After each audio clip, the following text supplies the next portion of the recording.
This peasant economy strategy is so strong that you'll be able to use it to outcompete all of your friends and win your EU5 games. We're going to use the tool economic strategy that we spoke about yesterday. But at TLDR, for those who haven't seen the video, tools make lumber, which eventually leads to more tools, and that forms a strong economic base. So why is this insane for your peasantry specifically? Well, peasant buildings such as market villages and labourer buildings such as masons or lumber mills feed money straight into the pockets of your lower class. They're easy to satisfy, and their money gets reinvested straight into your economy. And surprise, surprise, you can stack a few modifiers on top of this too. So don't be a tool. Press that subscribe button if you learned something, and let's forge ahead.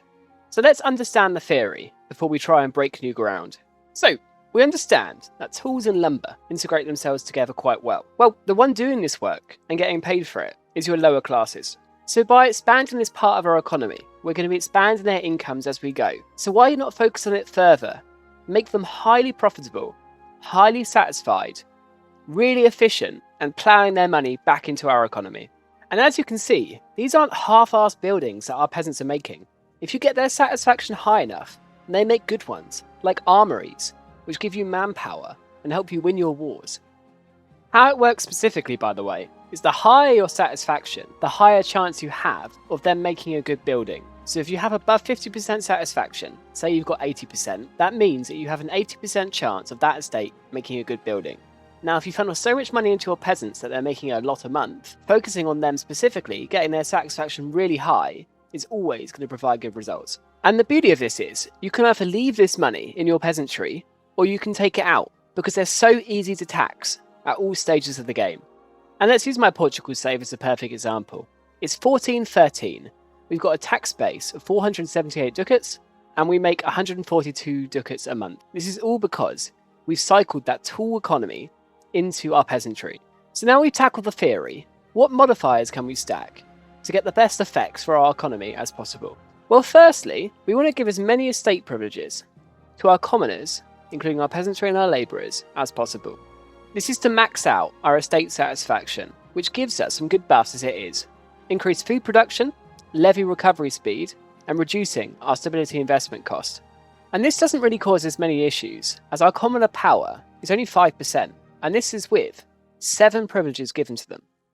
Just because our crown and our nobility and our burghers, even our clergy, are just so much stronger, it really doesn't reduce the amount we can tax our peasantry that much. We get an additional 10% to its maximum tax, rather than the full 12.5% if they're on 0% power. And we can also stack this with some values, and the main one is traditional economy. And I know this seems counterintuitive, as it increases your building cost, but really, that's not the main issue. With the 33% price reduction you get anyway, you're set. What it does do, however, is increase your raw materials output by 20%, increase your population capacity by 25%, and your food production by 20%. When you're focusing on a peasant and labourer economy, min-maxing your RGOs is insanely important, because they give you huge amounts of profit and it's all funneled straight back into your estate. As you can see, that 20% buff to all your RGOs is crazy. Now, next is free subjects over serfdom, and I know that seems a bit counterintuitive, so bear with me. Let's compare them side by side quickly. Serfdom increases the amount you can tax them, and their raw materials output, which would be insane for this strategy, whilst at the slight debuff of increasing their food consumption. Whereas free subjects reduces the maximum tax, albeit to a lesser degree than serfdom buffs it, reduces their food consumption, but vitally increases prosperity and your pop promotion speed. Now, this town is a prime example.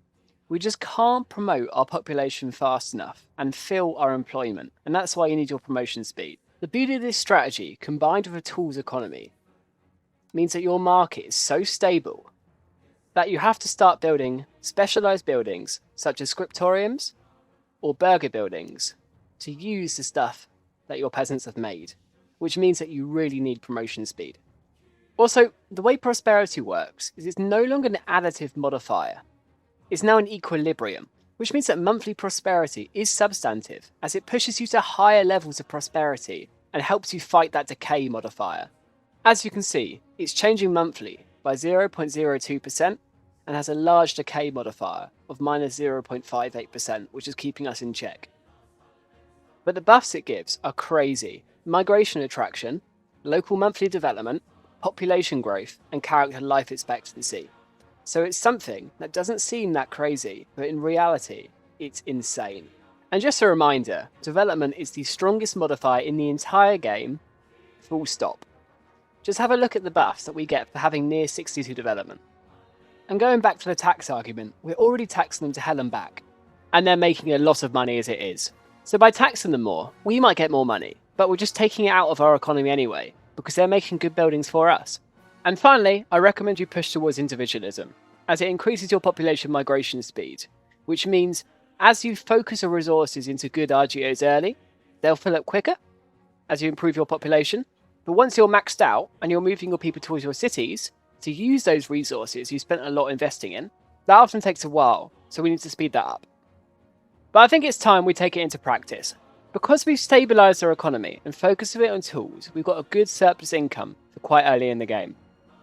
We can now focus on making really high value RGOs to jumpstart our economy, and upgrade our lumber mills to use the cheap tools in our market and get high profit out of it. And that profit is going to go straight into our peasant coffers. And another beautiful thing about this strategy is it buffs your market villages. Let's go! My favourite building in the entire game. Why? Right, we don't want to get me in a 15-minute rant, so I'll answer the question of why they're good in this situation. You can spam them out in your high control regions. They're very cheap, they make you a lot of money, and they make you tools. And all of that profit goes flooding straight back into your peasantry. Now the Black Death has arrived as well, which is a blessing and a curse because we're working on our migration speed.